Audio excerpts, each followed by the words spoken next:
Stepdad canceled my scholarship and took my college fund, said education is a waste on you. I thought I wasn't good enough. Turns out I was too good, and that terrified him. The pen trembled between my fingers as I crossed off another day on my calendar. May 22nd. Columbia University's decisions were supposed to arrive by early April. Everyone in my class had heard back weeks ago. Everyone except me. Elena. Breakfast. Mom called from downstairs. I tossed my pen onto my desk, surrounded by debate trophies, honor roll certificates, and academic competition ribbons. All the evidence said I should have gotten in. So, why was I still waiting? Downstairs, Mom flipped pancakes while Ron, my stepdad of 7 years, sat at the table behind his newspaper fortress. He barely acknowledged me when I entered. Someone was up late again, he commented, turning a page with a deliberate crinkle. I saw your light on at 3 in the morning. I was just doing some extra SAT practice. I lied. I'd already scored 1580 twice. Last night, I'd been obsessively refreshing my Columbia application portal, hoping for a status change. Ron lowered his newspaper. You already got into state with a partial scholarship. I don't see why you're finishing yourself over some fancy East Coast school that charges more for a semester than most people make in a year. I pushed pancake around my plate. Columbia has the best journalism program in the country. Journalism. His voice dripped with disdain. Because we need more people writing fake news. My mother shot him a look. Ron. What? I'm being practical. Elena needs to think about her future realistically. Not everyone is cut out for those elite schools. The comment stung. Ron knew exactly how hard I'd worked. The hours spent studying while my classmates partied, the weekends sacrificed to debate tournaments, the summers spent interning at the local paper instead of hanging out at the lake. I'm valedictorian, I said quietly. I have perfect grades. My SAT scores are in the top percentile. And you think that makes you special? Ron laughed. Every kid applying to those schools has the same resume. You're from a small town in Ohio, Elena. Those places want diversity candidates and legacy kids whose parents can donate buildings. My mother slammed her spatula onto the counter. That's enough.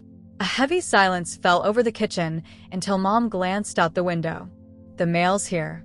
My heart lurched. I bolted from my chair and out the front door. The mailbox creaked as I yanked it open, my hands shaking so badly I dropped several envelopes. And there it was, a large envelope with Columbia University's insignia. Large envelopes meant acceptance. Everyone knew that. Rejections came in thin, apologetic slips of disappointment. I stumbled back inside, clutching the envelope to my chest. Is that? Mom started. I nodded, unable to speak. Well, open it, she urged, wiping her hands on her apron. Ron looked up, his expression unreadable. With trembling fingers, I tore open the envelope. The letter inside was topped with Columbia's regal crown logo. My eyes skimmed frantically, searching for congratulations or we're pleased to inform you. Instead, I found, after careful consideration, regret to inform you, unable to offer you admission. The room tilted sideways. This wasn't possible.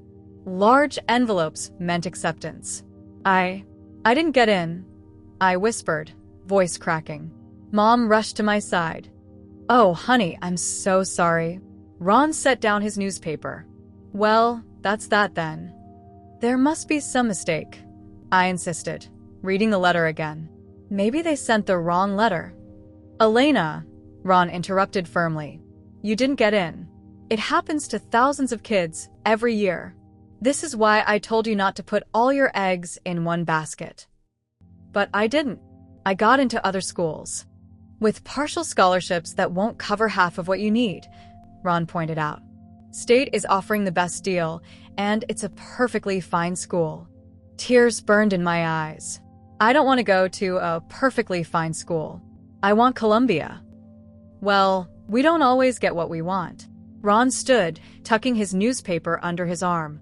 This is probably for the best. You'd be in over your head at a place like that. Ron, Mom snapped. He shrugged. Just being honest. Better she hears it now than fails out after a semester and wastes all that money.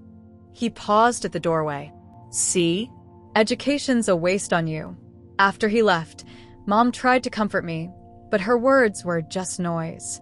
I retreated to my room and collapsed onto my bed, letting the tears flow freely. For 3 days, I barely left my room.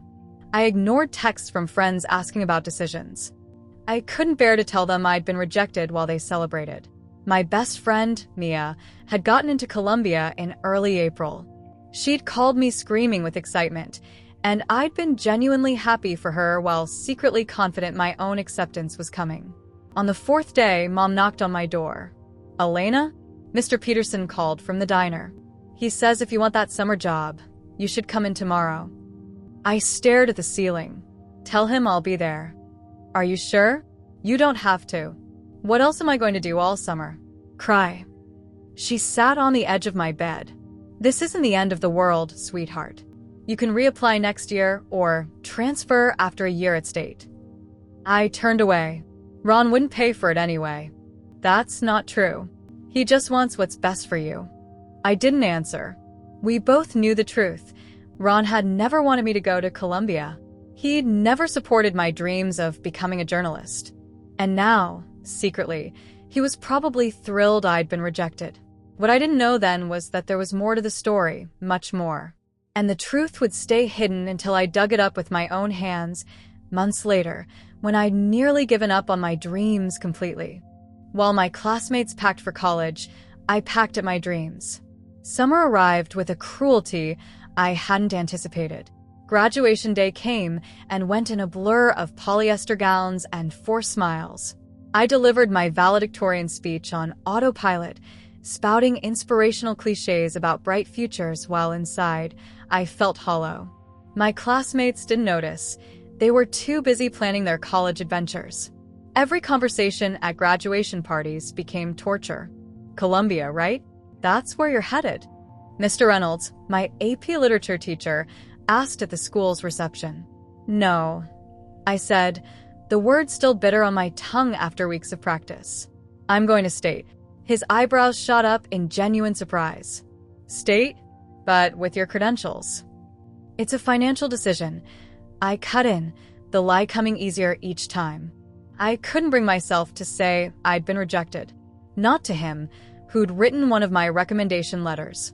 At home, things were tense. Mom walked on eggshells around me, while Ron seemed almost cheerful. One night at dinner, he slid a state university brochure across the table.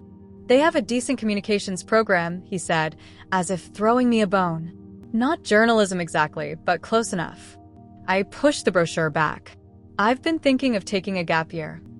Ron's fork clattered against his plate. Absolutely not. No kid of mine is sitting around for a year doing nothing. I'm not your kid, I replied coldly. A flash of something, anger? Fear, crossed his face. You live under my roof, and for the past 7 years, I've provided for you. That college fund you've been counting on? I built that. Mom intervened. Elena, please. Ron, stop. We can discuss this civilly.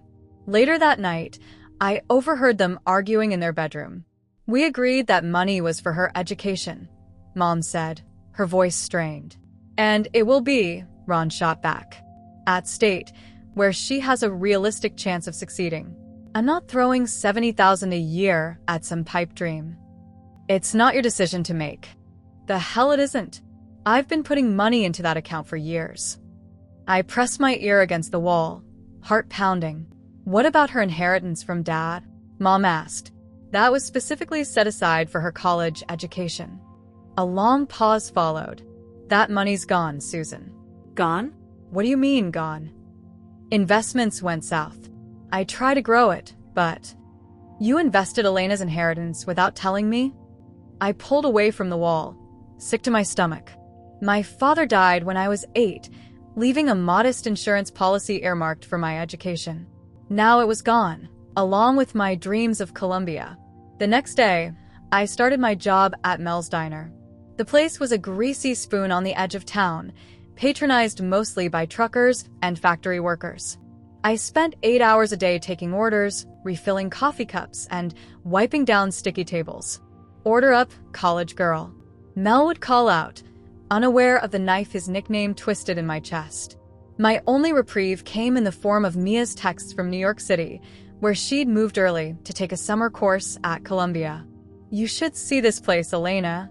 The campus is gorgeous," she wrote, attaching photos of ivy-covered buildings that I'd only seen on the university's website.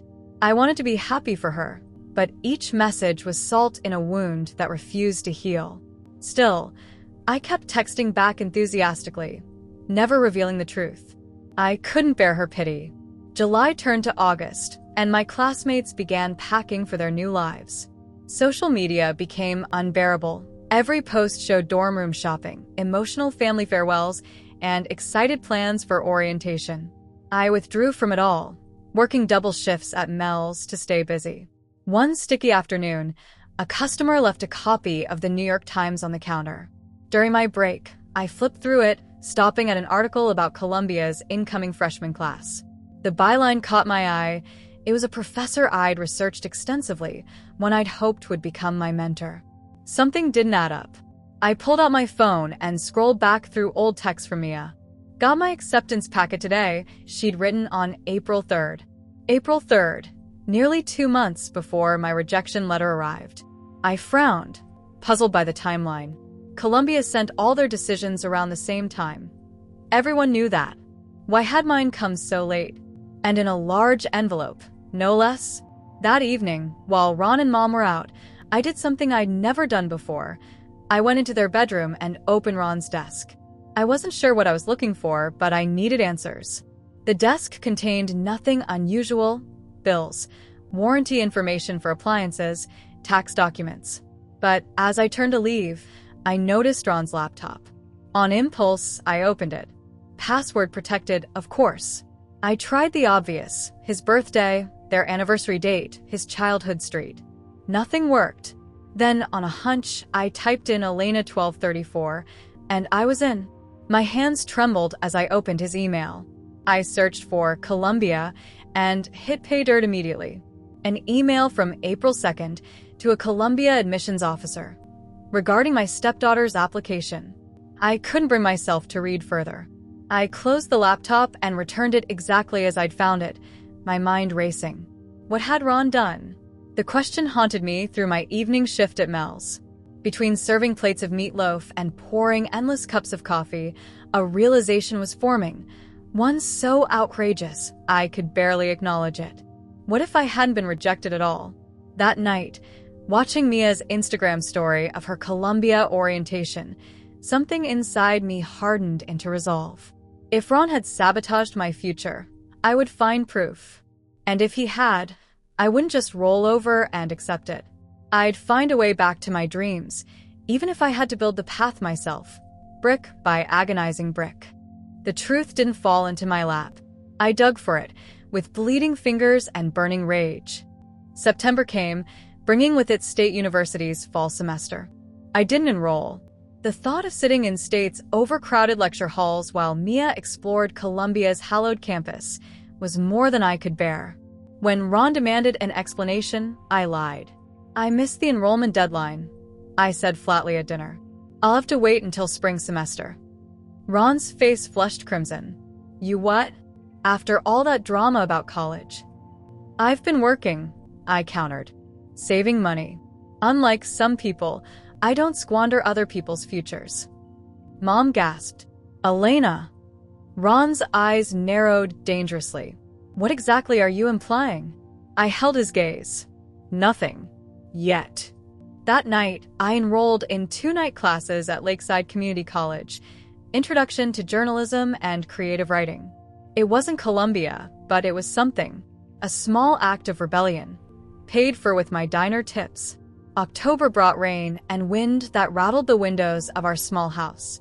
I worked mornings at Mel's, attended classes 3 nights a week, and spent every spare moment searching for evidence of Ron's betrayal. The email I'd glimpsed on his laptop was my only lead, but it was enough to fuel my suspicion. One stormy Saturday, Mom asked for my help with seasonal cleaning. "The basement's flooding again," she sighed. We need to move everything away from the walls. I followed her downstairs, where cardboard boxes formed precarious towers. We worked silently, shifting boxes of Christmas decorations and old clothes.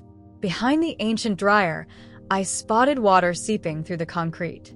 "Let me get that," I offered, squeezing behind the appliance. My hand brushed against something wedged in the narrow gap between the dryer and the wall. Curious, I pulled it out. A stack of mail, water-damaged and forgotten. I might have tossed it immediately if not for the blue and white logo peeking from beneath an electric bill. My heart nearly stopped. Columbia University. "Mom, I'm going to get some towels," I called out, my voice surprisingly steady despite the adrenaline coursing through me. I shoved the stack into my sweatshirt and retreated upstairs to the bathroom. Locking the door behind me, I spread the mail across the floor with trembling hands. There it was, an envelope from Columbia, postmarked April 3rd, the same day Mia had received hers. The envelope had been opened. With shaking fingers, I slid out the contents: a welcome letter, housing information, a financial aid package, and my official acceptance to Columbia University's School of Journalism. "Congratulations," it read. "We are pleased to inform you that you have been accepted." The room spun. I gripped the edge of the bathtub to steady myself, while rising in my throat. I'd been accepted. All along, I'd been accepted.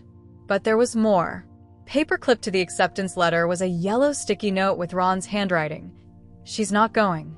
Withdraw the offer." And beneath that, a business card for Douglas Werner, Assistant Director of Admissions at Columbia, with Ron's scrawled note: "Call to follow up." My hands shook so violently, I dropped the papers. I'd been right. Ron had intercepted my acceptance letter and contacted the university to decline my spot. But why? The partial scholarship offer gave me the answer. Columbia was offering me $45,000 per year, more than half the cost of attendance. Money that would have come from my college fund. Money that, according to what I'd overheard, Ron had somehow lost. He hadn't just hidden my acceptance, he'd stolen my money. I sat frozen on the bathroom floor, rage and grief battling for dominance. 7 months of my life had been stolen. 7 months of believing I wasn't good enough, working at a dead-end job, watching my dreams slip away, all because of Ron. "Elena, did you find the towels?" Mom called up the stairs. "Coming," I called back, hastily gathering the evidence and hiding it in my room before returning to the basement. That night, I couldn't sleep. Questions raced through my mind. Should I confront Ron immediately? Tell my mother? Contact the police? None of these options seemed right. If I confronted Ron without proof beyond the intercepted letter, he'd deny everything. If I told Mom, she'd be devastated and still financially dependent on Ron. And the police? What crime could I report? The college fund had been in Ron's name. By morning, I'd formed a different plan, one that required patience. I called in sick to the diner and waited until both Mom and Ron had left for work. Then I called the number on Douglas Werner's business card, my heart pounding against my ribs. "Columbia University admissions, this is Douglas Werner speaking." "Mr. Werner," I began, my voice surprisingly calm. "My name is Elena Carter. I was accepted to Columbia for this fall, but there's been a serious problem." I explained everything: the intercepted letter, Ron's note, the timing discrepancies. Mr. Werner listened in stunned silence. "This is highly unusual," he said finally, "and deeply concerning. We take situations like this very seriously, Miss Carter. Can anything be done?" I asked, hope flickering faintly. "Unfortunately, the semester is well underway, and your spot has been filled," he explained gently. "But I would strongly encourage you to reapply for next fall. Given these extraordinary circumstances, I can personally ensure your application receives special consideration." It wasn't a guarantee, but it was something. A path forward. "Thank you," I said. "I'll be reapplying immediately." After hanging up, I sat at my desk and mapped out my new plan. I wouldn't confront Ron, not yet. Instead, I'd work harder, save every penny, and prepare the strongest possible reapplication to Columbia. And most importantly, I'd do it all in secret. I carefully returned the damaged mail to its hiding spot behind the dryer. The evidence would stay there, safely preserved, until I needed it. This wasn't just about college anymore. This was about justice. And unlike the dreams Ron had tried to steal from me, justice was something I could build with my own hands. He stole my dream. I decided to steal it back and build something better. November arrived with biting winds and an early frost. I evolved into someone my high school friends wouldn't recognize. The girl who once organized study groups and debate practice now worked double shifts, took night classes, and wrote until her fingers cramped. Sleep became a luxury I couldn't afford. "You look terrible," Mel commented one morning as I stifled my third yawn before 7 a.m. "Thanks," I muttered, refilling the coffee machine. "Not an insult, kid. An observation." He eyed me critically. "You're working too hard." I shrugged. "Got bills to pay." "College is that expensive, huh?" "You have no idea." What Mel didn't know, what no one knew, was that I wasn't just saving for tuition. I was building a new life from scratch. Ron had stolen my inheritance and sabotaged my acceptance. I couldn't trust him to provide anything for my future, so I had to create my own safety net. My community college professors became unexpected allies. Professor Chun, my journalism instructor, pulled me aside after class one evening. "This piece about local water contamination," she said, holding up my investigative article. "It's publication quality." I blinked in surprise. "Really?" "With some polishing, yes. You should submit it to the Lakeside Gazette. They take freelance pieces." The next day, I did just that. 2 weeks later, they published my article under a pseudonym, Yem Frost, and paid me $150. It wasn't much, but it was my first professional byline, hidden though it was. At home, I maintained a charade. Ron thought I was working at Mel's to save for State's spring semester.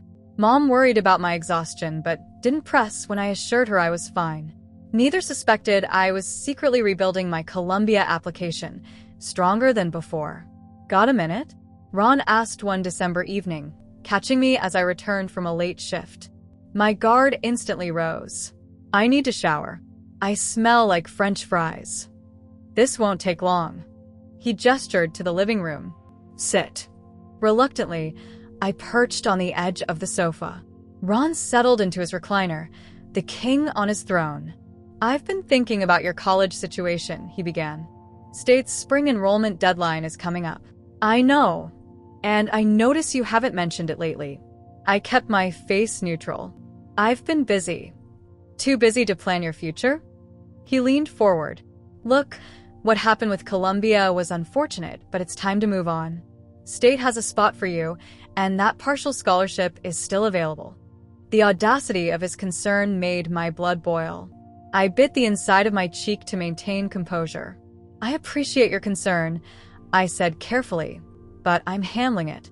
His eyes narrowed. "How, exactly?" "Because from where I sit, you're wasting time at that greasy spoon and taking random classes at a community college that won't transfer anywhere decent." "My classes will transfer," I countered. "I've checked." "To State, maybe. But that's not a real college," he scoffed. I stood abruptly. "Thanks for the pep talk. I need that shower now." As I turned to leave, Ron called after me.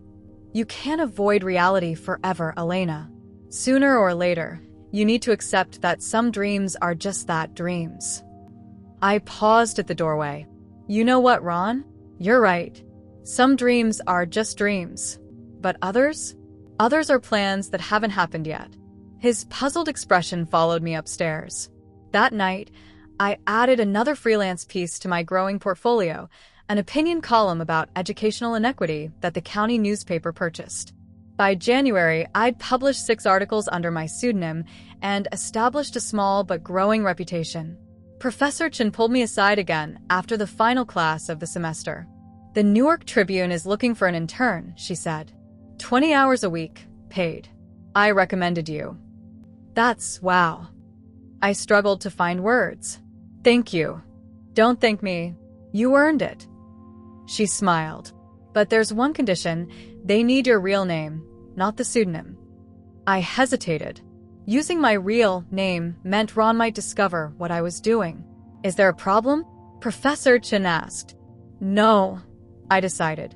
No problem at all. By February, I was juggling 3 jobs, morning shifts at Mel's, evening internship at the Tribune, and weekend freelance writing. My bank account slowly grew, along with my resume and writing portfolio. I slept 4 hours a night and drank enough coffee to keep Mel's supplier in business. Columbia's reapplication deadline loomed in March. I polished my personal statement until it gleamed, a story about perseverance, not victimhood. I didn't mention Ron's betrayal. This wasn't about him. It was about my future. Douglas Werner, true to his word, responded personally to my application. Elena, his email began, your application is exceptional. Your work since last spring demonstrates remarkable resilience and talent. Please call me at your earliest convenience to discuss next steps. With trembling fingers, I dialed his number from the Tribune's break room. Ms. Carter, he greeted warmly. I've been looking forward to your call. The conversation lasted 20 minutes, during which Werner explained that Columbia was prepared to offer me admission again, with an increased scholarship. Your journalism portfolio is impressive, he explained. The admissions committee was particularly moved by your investigation into rural healthcare disparities. Thank you, I whispered, gripping the phone so tightly my knuckles turned white. There's one matter we need to discuss, Werner continued, his tone shifting. Given what happened with your previous acceptance, we need assurance that you'll have full control of your financial affairs this time. You're 18 now, correct? Yes. Good. We'll be sending all communications directly to you via secured email, and I suggest you establish your own bank account, if you haven't already. Already done, I assured him. When we hung up, I pressed my forehead against the cool wall of the break room and allowed myself 5 seconds to feel everything: relief, vindication, triumph. Then I straightened my shoulders and returned to work. The real challenge was still ahead. That evening, I checked my secure email and found it, my second Columbia acceptance letter, along with a scholarship offer of $50,000 per year. More than the original offer. I printed everything at the Tribune office and tucked the papers into my bag. Not to show Ron or Mom. Not yet. First, I needed to secure my path beyond any possibility of sabotage. Columbia wasn't just a dream anymore. It was a plan. My plan. And this time, no one would steal it from me. When I got the second acceptance, I didn't cry, I smiled. It wasn't luck. It was mine. April sunshine streamed through my bedroom window as I packed my life into 3 suitcases. Tomorrow, I would leave for New York. No dramatic confrontation with Ron, just a clean escape. Mom knew the partial truth. I'd shown her the Columbia acceptance letter and scholarship offer last week, swearing her to secrecy. I don't understand, she'd whispered. How did this happen? I reapplied. I explained. And they said yes. I didn't tell her about finding my original acceptance letter or Ron's sticky note. That would come later. For now, she was torn between pride and fear of Ron's reaction. When will you tell him? She asked.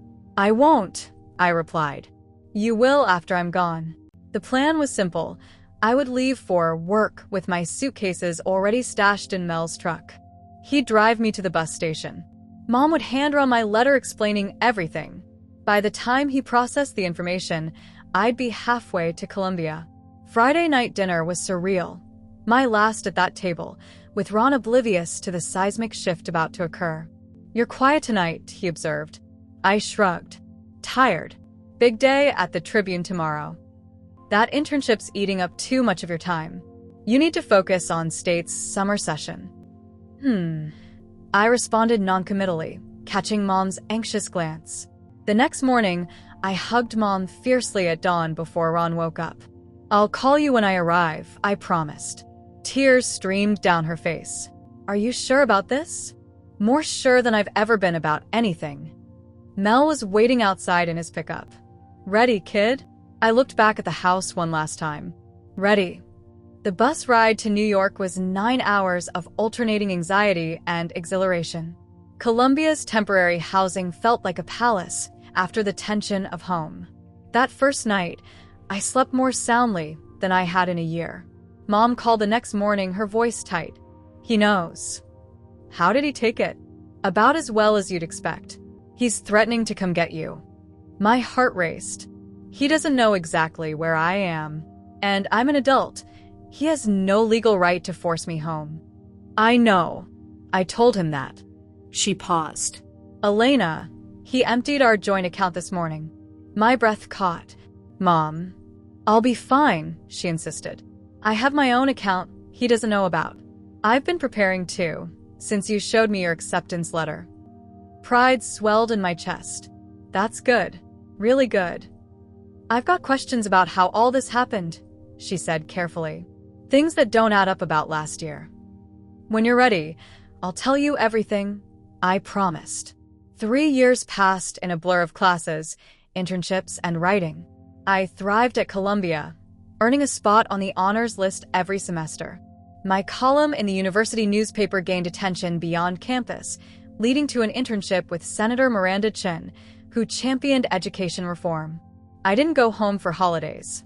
Ron's hostility made visits impossible, though Mom came to New York twice. During her second visit, I finally showed her the original acceptance letter and Ron's note. He stole more than your education, she said quietly. He stole our trust. 2 months later, they separated. In my junior year, an unexpected email arrived from my high school English teacher. Annual Education Summit happening next month. Notable speakers, including your stepfather, discussing supporting students' realistic goals. Thought you should know.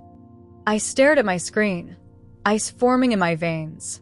Ron speaking about supporting students? The man who had deliberately sabotaged my education? The summit's website confirmed it.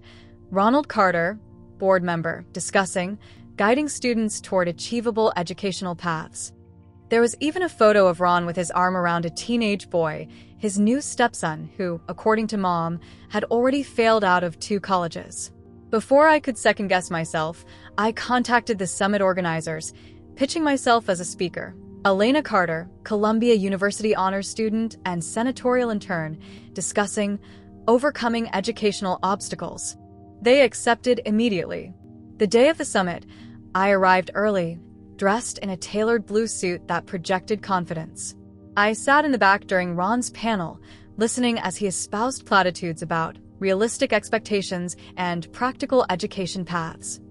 Some kids just aren't cut out for elite institutions, he said smugly. As parents and educators, we need to guide them toward options where they can actually succeed. I dug my nails into my palms until the moderator announced, next panel, overcoming educational obstacles with Senator Chen's education policy team, including Elena Carter. Ron's head snapped up, scanning the room in confusion as I walked to the stage. Our eyes locked. His face drained of color. I smiled pleasantly, took my seat, and adjusted the microphone. Good afternoon, I began, voice steady. My name is Elena Carter. I'm currently a junior at Columbia University, where I maintain a 3.9 GPA and serve as a policy intern for Senator Chin. Murmurs rippled through the audience. Many recognized my name as the former valedictorian. My journey to Columbia wasn't straightforward. I continued.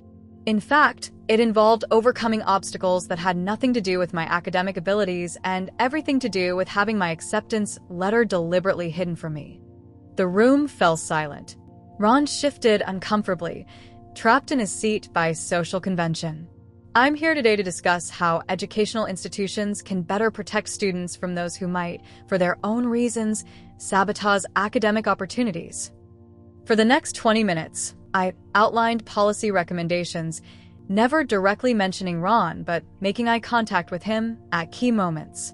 He sat frozen, face alternating between pallor and crimson. When the panel ended, reporters approached with questions. In response to what inspired your interest in this specific issue, I simply held up my original, wrinkled Columbia acceptance letter with Ron's sticky note still attached. Flashbulbs popped as cameras captured the evidence. Ron slipped out a side door, but the damage was done. The story spread quickly through our small community. Ron resigned from the education board the following week. His new stepson transferred to a technical college. My mother filed for divorce. I hadn't come for revenge. I'd come for truth. The distinction mattered to me. Revenge would have meant destroying Ron's life with the same calculated malice he'd shown me. Instead, I'd simply stepped into my own power and let the truth do its work. As I returned to Colombia after the summit, I felt something I hadn't expected: freedom. Not just from Ron's influence, but from the anger I'd carried for 3 years. I was no longer defined by what he'd done to me, but by what I'd done despite him. I didn't destroy him. I just left him behind and let the truth do the rest. Senior year at Columbia arrived with a flurry of opportunities I'd never imagined possible. My article series on educational inequality, inspired by my own experience, had caught the attention of national publications. 3 major newspapers and 2 digital platforms had offered me positions after graduation. Senator Chen had hinted at a permanent role on her education policy team. But the most unexpected offer came in a cream-colored envelope with the logo of Bennett and Hayes Publishing. We'd like to discuss the possibility of a book based on your personal story and subsequent research. I sat on a bench in the Columbia courtyard, staring at the letter in disbelief. A book deal? At 22? My phone buzzed with a text from Mom. "Have you seen this?" She'd attached a link to our hometown newspaper. The headline made my stomach drop. Former Education Board member Ronald Carter denies allegations, claims stepdaughter. Exaggerated story. According to the article, Ron was attempting damage control, claiming I'd misinterpreted his actions and manufactured evidence to advance my career. He portrayed himself as a concerned parent who merely wanted to guide me toward more suitable educational options. I should have expected this. People like Ron never admit fault. They just rewrite the narrative to cast themselves as misunderstood heroes. "Are you going to respond?" Mom texted again. "Not directly." I replied after careful consideration. 2 days later, I accepted the book deal. If Ron wanted to challenge my story, he could do it properly. In court, after publication, where discovery would expose everything. Graduation approached with dizzying speed. As I prepared for final exams, an email arrived from an unexpected source: Douglas Werner at Columbia Admissions. "Elena, I hope this finds you well. I've followed your academic career with interest and pride. I'm writing to invite you to speak at our upcoming symposium for guidance counselors. Your perspective on ensuring equal access to higher education would be invaluable." I accepted immediately. During my speech to hundreds of guidance counselors from across the country, I displayed Ron's sticky note on the projector screen behind me. "She's not going." Withdraw the offer, while explaining how educational institutions could protect vulnerable students from similar interference. Afterward, a guidance counselor from California approached me. "I had a similar case last year," she confided. "A step-parent intercepted acceptance letters. I never knew what happened to that student." She hesitated. "How did you find out?" "Pure luck," I admitted. "Most students never discover the truth." That conversation haunted me. How many others had their futures altered by someone else's interference? How many dreams had been buried behind dryers, or in deleted emails, or in intercepted phone calls? The question became the foundation of my book.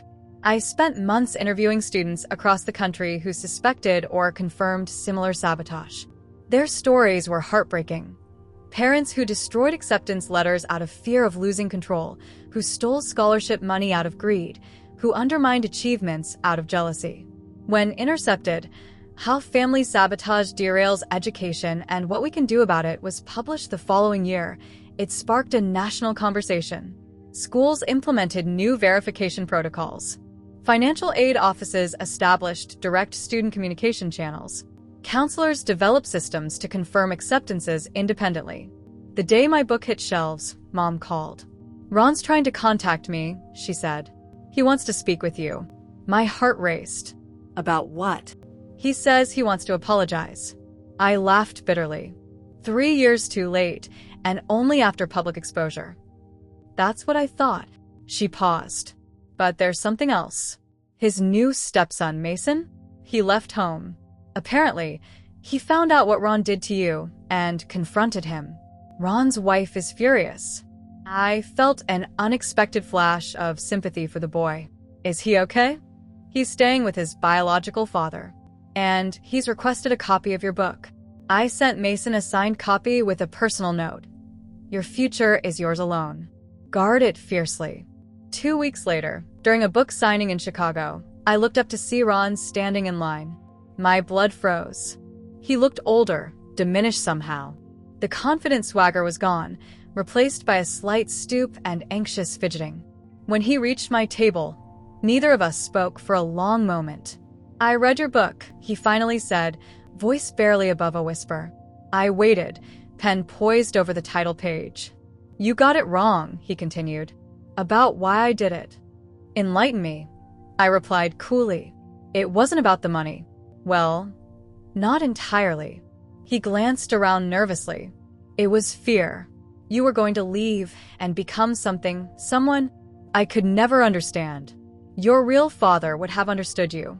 I never did. I studied him, this man who had nearly stolen my future because of his own insecurities. That explanation doesn't excuse what you did. I know. He pushed my book toward me. I'm not asking for forgiveness. I just wanted you to know the truth. I signed the book with a simple inscription. The truth matters. As he turned to leave, I called after him. Ron. He paused. Mason deserves better. So did I. He nodded once, shoulders slumped, and walked away.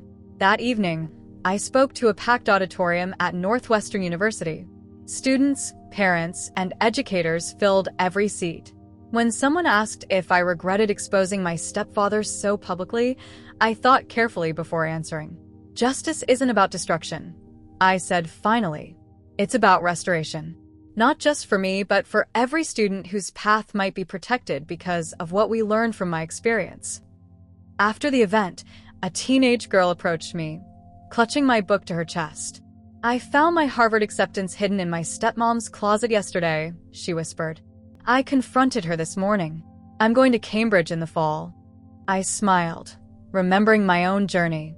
What's your name? Melissa, she replied. Remember this moment, Melissa. I told her, this is the day you reclaimed your future. As I watched her walk away, head held high, I realized that my story had never been about revenge. It was about something far more powerful, the ripple effect of truth when it finally breaks free. And that, not Columbia or book deals or vindication, was the real success story.